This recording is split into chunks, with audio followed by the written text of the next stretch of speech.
C'est hier dans la journée que le convoi regagne Kidal. Ils sont emmenés par un hélicoptère de l'armée nigérienne jusqu'à la capitale Niamey. Y a-t-il eu une rançon? Pour libérer les otages, les ravisseurs d'Al-Qaïda au Maghreb islamique ont exigé pendant des mois une forte somme d'argent. Selon nos informations, une contrepartie a bien été versée. Mais les différentes sources auxquelles nous avons eu accès divergent sur le montant qu'il a fallu payer pour que les 4 otages d'Arlit soient enfin libérés. Alors soyons clairs, plusieurs sources parlent de 20 millions d'euros versés, un peu plus même selon le journal Le Monde. Monsieur le ministre, que répondez-vous ce soir? Y a-t-il eu, oui ou non, versement d'une telle somme? La France ne paye pas de rançon. La France ne paye pas de rançon. La France ne paye pas de rançon.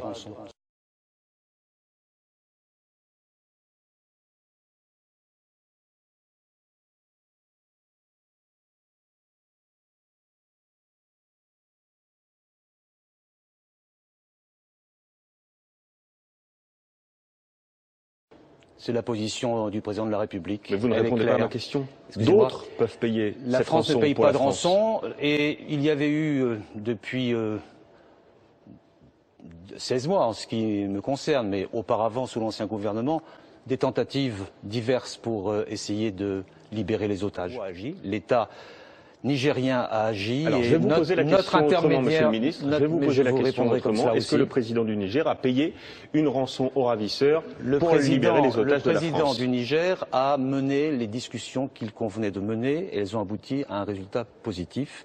C'est un président d'un État souverain, élu démocratiquement et qui a permis à la France de recouvrer 4 de ses concitoyens, et je m'en réjouis et je lui rends hommage parce qu'il fallait de la détermination, il fallait mettre au point les rencontres, il avait ses réseaux, ses relais. Vous ne répondez pas vraiment à ma question.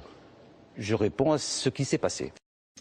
Et si la coalition internationale affiche son unité, il y a un sujet de discorde entre Paris et Washington, et pas n'importe lequel.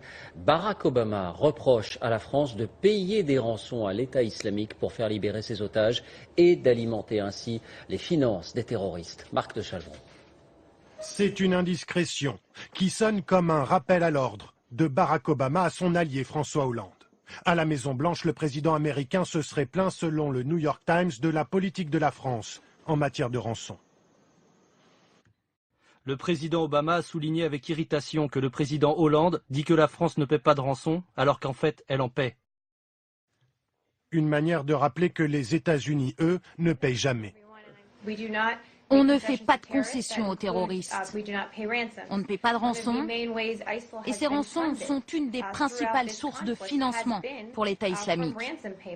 Éviter surtout d'enrichir l'ennemi, c'est tout l'enjeu pour les États-Unis à l'heure où une grande coalition se met en place pour frapper l'État islamique. Un grand quotidien américain a réalisé un classement des montants de rançon payés par différents États et la France arrive en tête avec plus de 58 millions de dollars, très loin devant le Qatar et Oman qui servent souvent d'intermédiaires et d'autres pays européens. Et pourtant, les autorités françaises continuent de nier. Je ne pense pas que M. Obama ait accusé la France d'avoir payé des rançons. Il y a fait allusion directement, oui. Ah. Ces derniers jours. Oui, ça, vous avez des informations que je n'ai pas. En tout cas, je confirme que la France ne paie pas de rançon. Dans les faits, les otages français sont le plus souvent libérés. Alors que les États-Unis, eux, sont toujours sous le choc des assassinats de 2 de leurs ressortissants, James Foley et Steven Sotloff.